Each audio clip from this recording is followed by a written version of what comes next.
Welcome back to the series on Take-Home Assignment 2.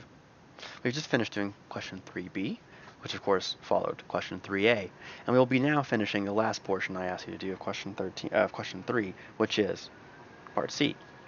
So as we did with question 3b, I find that the easiest thing to do is to copy this bit, delete the sheet entirely, and then make a copy of 3b.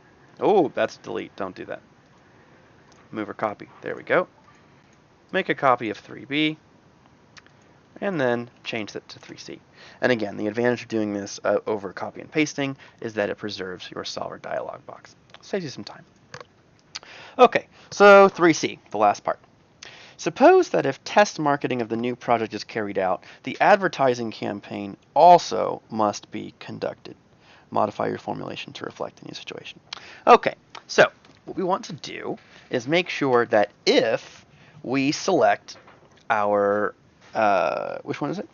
Test marketing, which is the number 3, test market new product, that the advertising campaign must also be conducted. So there are a couple ways you can model this. The easiest one, in my opinion, is to simply say that, excuse me, my eye is itchy.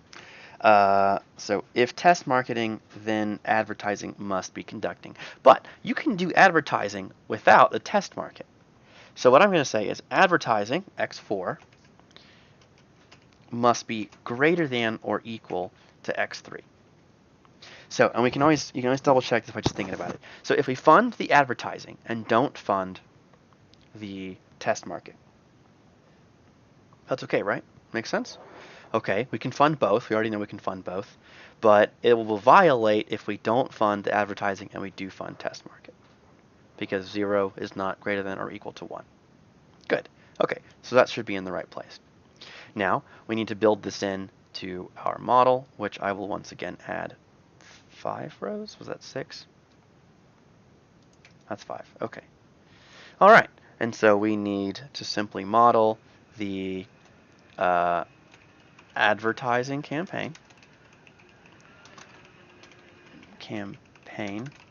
funded, which is simply a reference to up here, and then test market new product, which is also a reference. Keep in mind, I did B17 before B16 because it's the order that I put it in here. Of course, you can flip it and say x3 less than or equal to x4. Do it in the other order, not a big deal. Okay, so this must be greater than or equal to.